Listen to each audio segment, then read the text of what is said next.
All her life, Mrs. Foster had had an almost pathological fear of missing a train, a plane, a boat, or even a theatre curtain. In other respects, she was not a particularly nervous woman, but the mere thought of being late on occasions like these would throw her into such a state of nerves that she would begin to twitch. It was nothing much, just a tiny vilicating muscle in the corner of the left eye, like a secret wink. But the annoying thing was that it refused to disappear until an hour or so after the train or plane or whatever it was had been safely caught. It was really extraordinary how, in certain people, a simple apprehension about a thing like catching a train can grow into a serious obsession.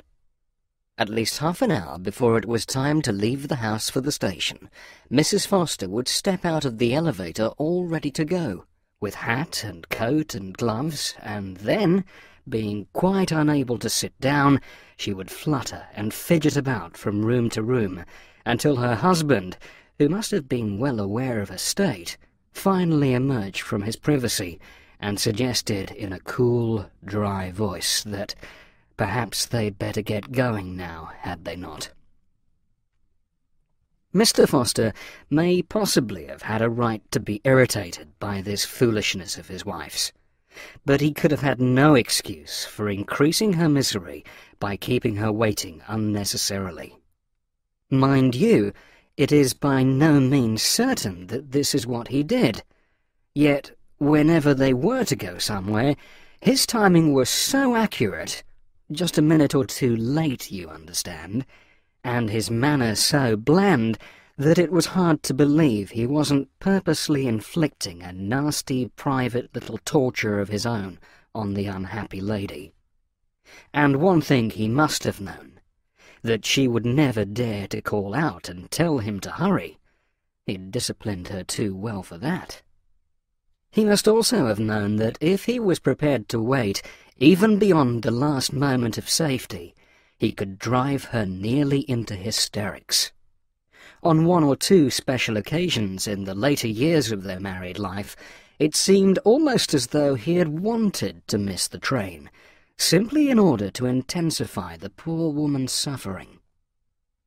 Assuming, though one cannot be sure, that the husband was guilty, what made his attitude doubly unreasonable was the fact that, with the exception of this one small, irrepressible foible, Mrs. Foster was, and always had been, a good and loving wife. For over 30 years she had served him loyally and well. There was no doubt about this. Even she, a very modest woman, was aware of it, and although she had for years refused to let herself believe that Mr. Foster would ever consciously torment her, there had been times recently when she had caught herself beginning to wonder. Mr. Eugene Foster, who was nearly 70 years old, lived with his wife in a large 6-story house in New York City, on East 62nd Street, and they had 4 servants. It was a gloomy place, and few people came to visit them. But on this particular morning in January, the house had come alive, and there was a great deal of bustling about. One maid was distributing bundles of dust sheets to every room, while another was draping them over the furniture. The butler was bringing down suitcases and putting them in the hall. The cook kept popping up from the kitchen to have a word with the butler, and Mrs. Foster herself, in an old-fashioned fur coat and with a black hat on the top of her head, was flying from room to room and pretending to supervise these operations. Actually, she was thinking of nothing at all, except that she was going to miss her plane if her husband didn't come out of his study soon and get ready. "What time is it, Walker?" she said to the butler as she passed him. "It's 10 minutes past 9, madam." "And has the car come?" "Yes, madam, it's waiting. I'm just going to put the luggage in now." "It takes an hour to get to Idlewild," she said. "My plane leaves at 11. I have to be there half an hour beforehand for the formalities. I shall be late. I just know I'm going to be late." "I think you have plenty of time, madam," the butler said kindly. "I warned Mr. Foster that you must leave at 9:15. There's still another 5 minutes." "Yes, Walker, I know, but get the luggage in quickly, will you please?" She began walking up and down the hall, and whenever the butler came by, she asked him the time. This, she kept telling herself, was the one plane she must not miss. It had taken months to persuade her husband to allow her to go. If she missed it, he might easily decide that she should cancel the whole thing, and the trouble was that he insisted on coming to the airport to see her off. "Dear God," she said aloud, "I'm going to miss it. I know I'm going to miss it." The little muscle beside the left eye was twitching madly now. The eyes themselves were very close to tears. "What time is it, Walker?" "It's 18 minutes past, madam." "Now I really will miss it," she cried. "Oh, I wish he would come." This was an important journey for Mrs. Foster. She was going all alone to Paris to visit her daughter, her only child, who was married to a Frenchman. Mrs. Foster didn't care much for the Frenchman, but she was fond of her daughter, and, more than that, she developed a great yearning to set eyes on her 3 grandchildren. She knew them only from the many photographs that she had received, and that she kept putting up all over the house. They were beautiful, these children.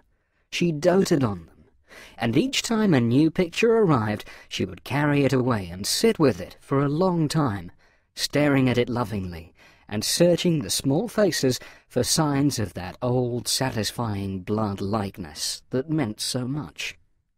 And now, lately, she had come more and more to feel that she did not really wish to live out her days in a place where she could not be near these children, and have them visit her, and take them for walks, and buy them presents, and watch them grow.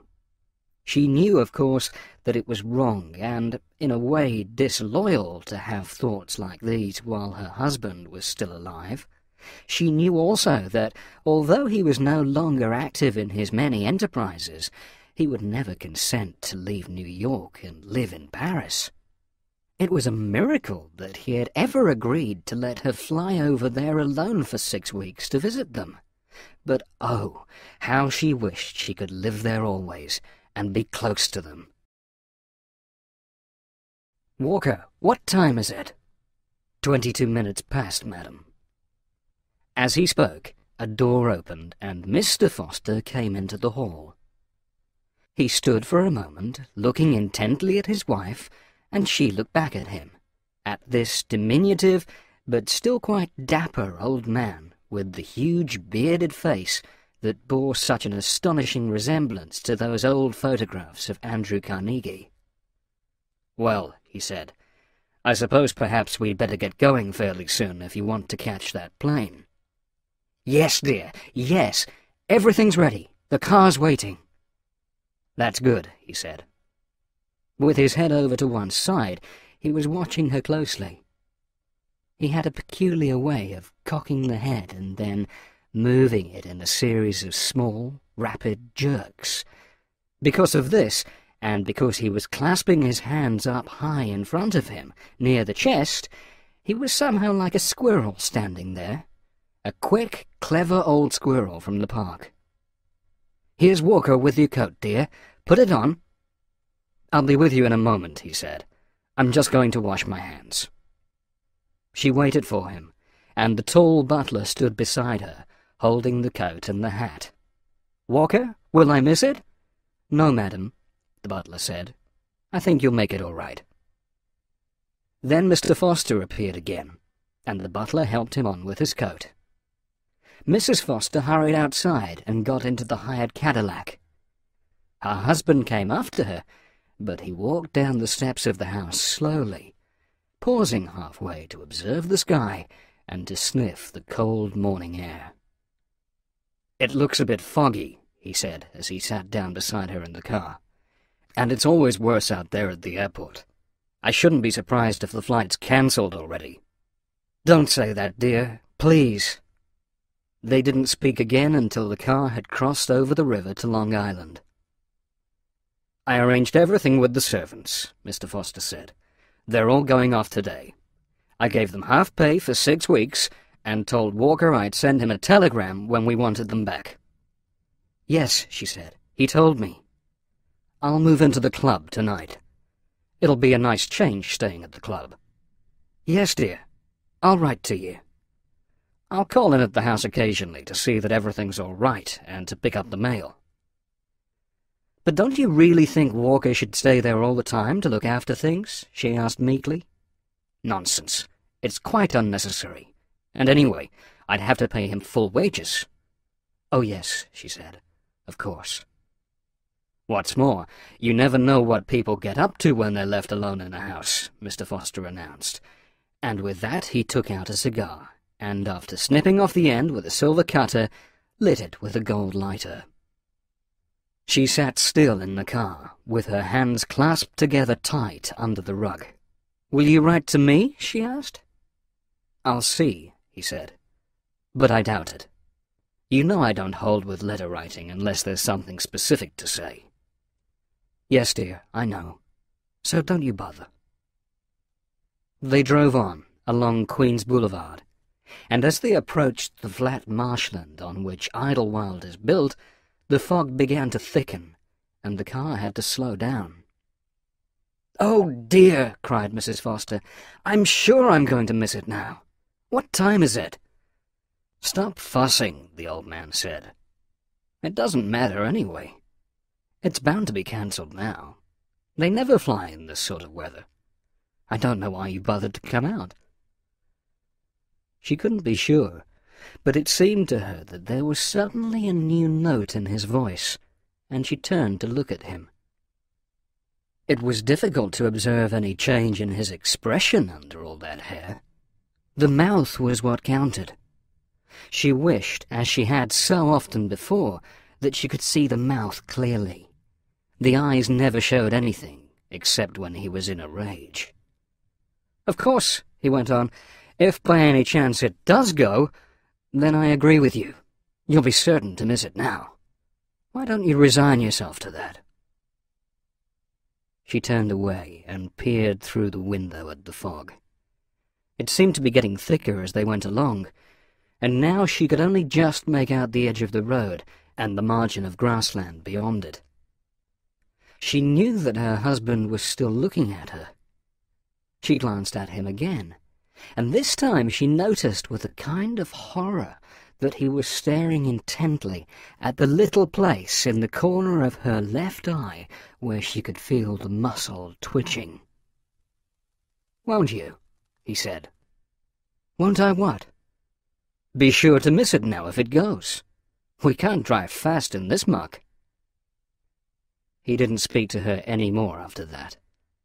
The car crawled on and on. The driver had a yellow lamp directed onto the edge of the road, and this helped him to keep going. Other lights, some white and some yellow, kept coming out of the fog towards them, and there was an especially bright one that followed close behind them all the time. Suddenly the driver stopped the car. "There!" Mr. Foster cried. "We're stuck! I knew it!" "No, sir," the driver said, turning round. "We made it. This is the airport." Without a word, Mrs. Foster jumped out and hurried through the main entrance into the building.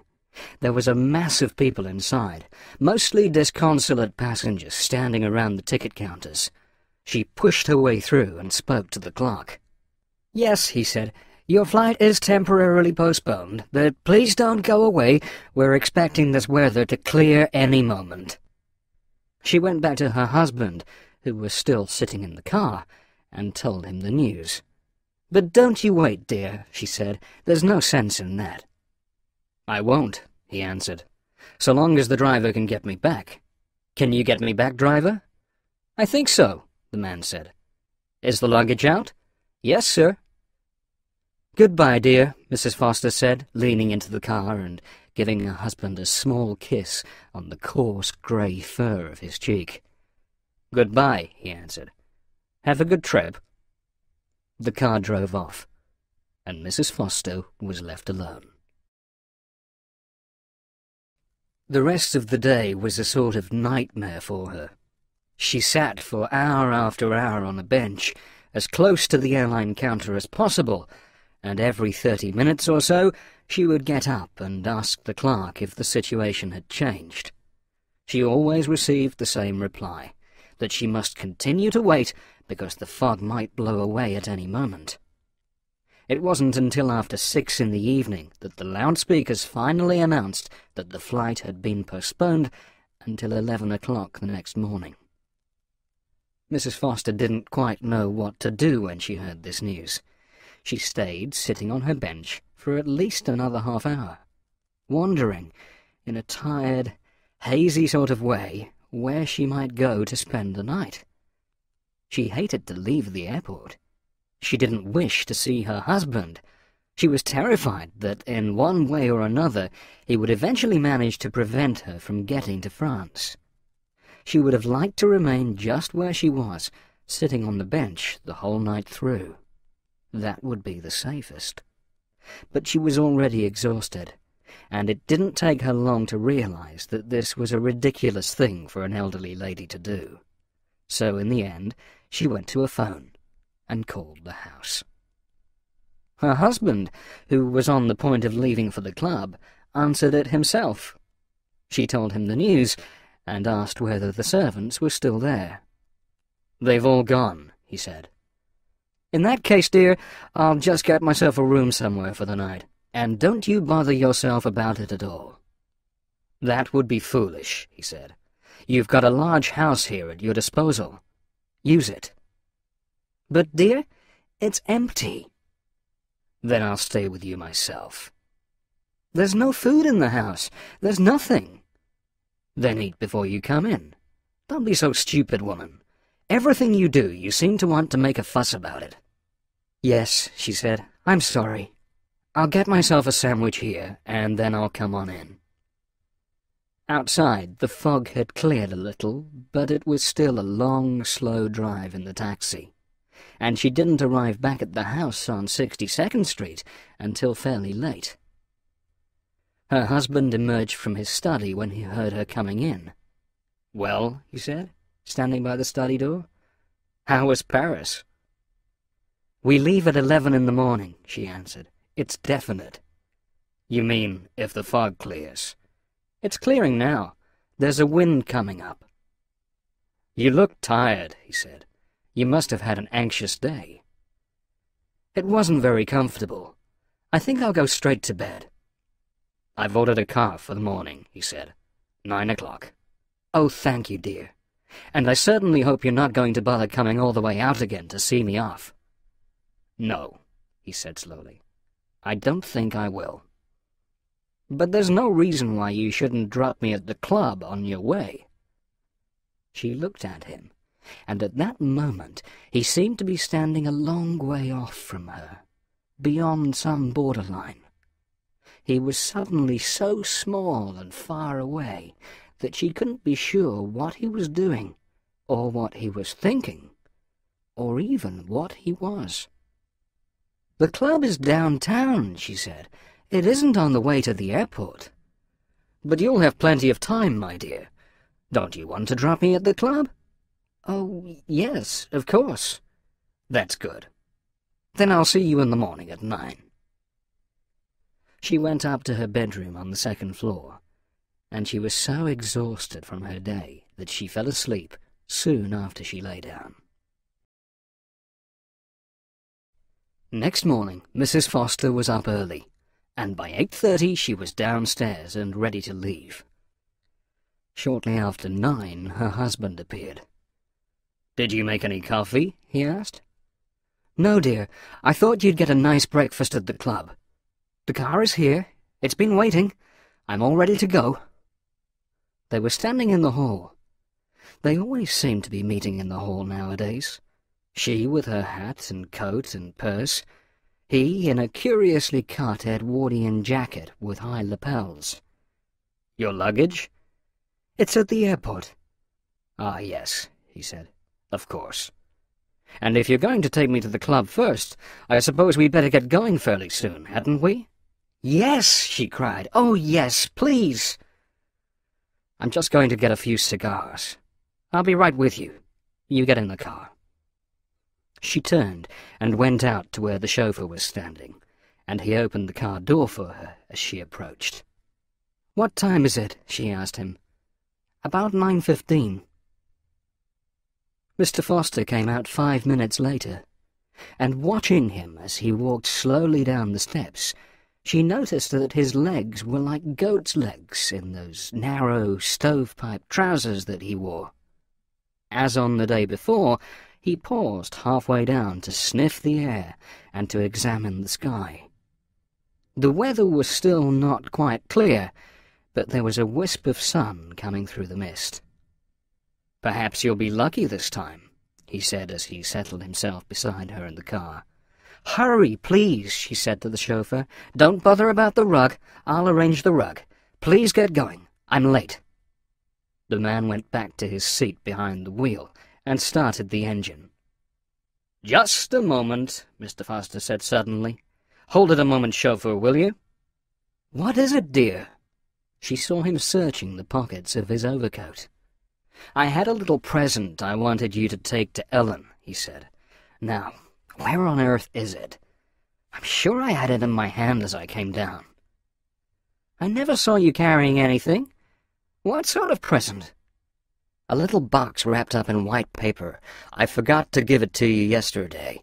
I don't want to forget it today." "A little box?" Mrs. Foster cried. "I never saw any little box." She began hunting frantically in the back of the car. Her husband continued searching through the pockets of his coat.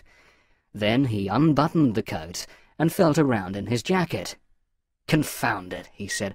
"I must have left it in my bedroom. I won't be a moment." "Oh, please," she cried. "We haven't got time. Please leave it. You can mail it. It's only one of those silly combs anyway. You're always giving her combs." "And what's wrong with combs, may I ask?" he said, furious that she should have forgotten herself for once. "Nothing, dear, I'm sure. But—" "Stay here," he commanded. "I'm going to get it." "Be quick, dear. Oh, please, be quick." She sat still, waiting and waiting. "Chauffeur, what time is it?" The man had a wristwatch, which he consulted. "I make it nearly 9:30. Can we get to the airport in an hour?" "Just about." At this point, Mrs. Foster suddenly spotted a corner of something white, wedged down in the crack of the seat on the side where her husband had been sitting.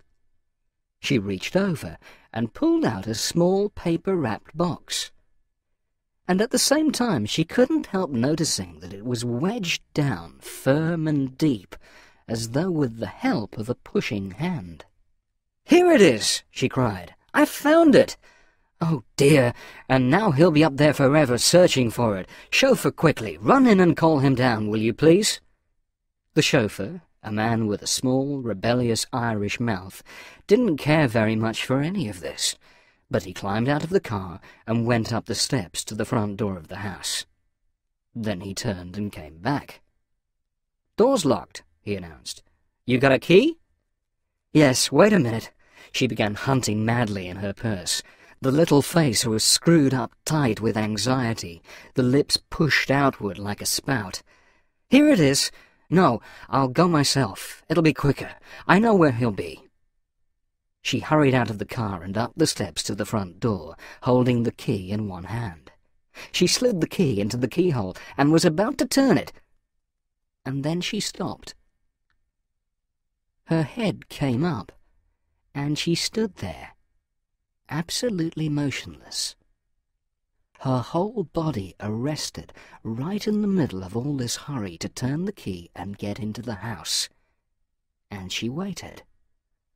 5, 6, 7, 8, 9, 10 seconds she waited.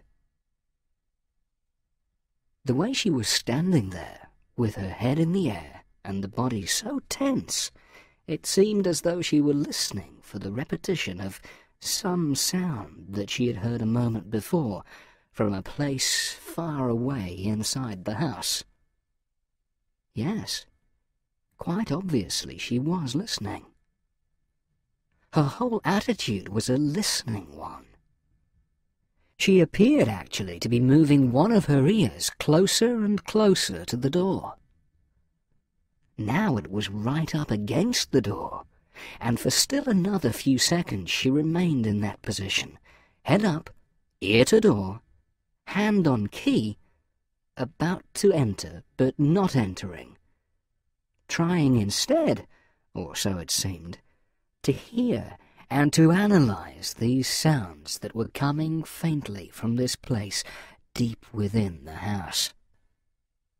Then, all at once, she sprang to life again. She withdrew the key from the door and came running back down the steps. "It's too late," she cried to the chauffeur. "I can't wait for him. I simply can't. I'll miss the plane. Hurry now, driver. Hurry to the airport." The chauffeur, had he been watching her closely, might have noticed that her face had turned absolutely white, and that the whole expression had suddenly altered. There was no longer that rather soft and silly look. A peculiar hardness had settled itself upon the features. The little mouth, usually so flabby, was now tight and thin. The eyes were bright, and the voice, when she spoke, carried a new note of authority. "Hurry, driver, hurry!" "Isn't your husband travelling with you?" the man asked, astonished. "Certainly not. I was only going to drop him at the club. It won't matter. He'll understand. He'll get a cab. Don't sit there talking, man. Get going. I've got a plane to catch for Paris." With Mrs. Foster urging him from the back seat, the man drove fast all the way, and she caught her plane with a few minutes to spare. Soon she was high up over the Atlantic, reclining comfortably in her aeroplane chair, listening to the hum of the motors, heading for Paris at last. The new mood was still with her. She felt remarkably strong, and, in a queer sort of way, wonderful. She was a trifle breathless with it all, but this was more from pure astonishment at what she had done than anything else. And as the plane flew farther and farther away from New York and East 62nd Street, a great sense of calmness began to settle upon her. By the time she reached Paris, she was just as strong and cool and calm as she could wish. She met her grandchildren, and they were even more beautiful in the flesh than in their photographs. They were like angels, she told herself, so beautiful they were. And every day she took them for walks, and fed them cakes, and bought them presents, and told them charming stories. Once a week, on Tuesdays, she wrote a letter to her husband. A nice, chatty letter, full of news and gossip, which always ended with the words, "Now be sure to take your meals regularly, dear, although this is something I'm afraid you may not be doing when I'm not with you." When the 6 weeks were up, everybody was sad that she had to return to America, to her husband. Everybody, that is, except her. Surprisingly, she didn't seem to mind as much as one might have expected. And when she kissed them all goodbye, there was something in her manner and in the things she said that appeared to hint at the possibility of a return in the not-too-distant future. However, like the faithful wife she was, she did not overstay her time. Exactly 6 weeks after she had arrived, she sent a cable to her husband and caught the plane back to New York. Arriving at Idlewild, Mrs. Foster was interested to observe that there was no car to meet her. It is possible that she might even have been a little amused. But she was extremely calm and did not overtip the porter who helped her into a taxi with her baggage. New York was colder than Paris, and there were lumps of dirty snow lying in the gutters of the streets. The taxi drew up before the house on 62nd Street, and Mrs. Foster persuaded the driver to carry her 2 large cases to the top of the steps. Then she paid him off and rang the bell. She waited, but there was no answer. Just to make sure, she rang again, and she could hear it tinkling shrilly far away in the pantry at the back of the house. But still, no one came. So she took out her own key and opened the door herself. The first thing she saw as she entered was a great pile of mail lying on the floor where it had fallen after being slipped through the letterbox. The place was dark and cold. A dust sheet was still draped over the grandfather clock. In spite of the cold, the atmosphere was particularly oppressive, and there was a faint and curious odour in the air that she had never smelled before. She walked quickly across the hall and disappeared for a moment around the corner to the left, at the back. There was something deliberate and purposeful about this action. She had the air of a woman who is off to investigate a rumour, or to confirm a suspicion. And when she returned a few seconds later, there was a little glimmer of satisfaction on her face. She paused in the centre of the hall, as though wondering what to do next. Then, suddenly, she turned and went across into her husband's study. On the desk she found his address book, and after hunting through it for a while, she picked up the phone and dialed a number. "Hello?" she said. "Listen, this is 9 East 62nd Street. "Yes, that's right. Could you send someone round as soon as possible, do you think?" "Yes, it seems to be stuck between the second and third floors. At least, that's where the indicator's pointing." "Right away? Oh, that's very kind of you. You see, my legs aren't too good for walking up a lot of stairs. Thank you so much. Goodbye." She replaced the receiver and sat there at her husband's desk, patiently waiting for the man who would be coming soon to repair the lift.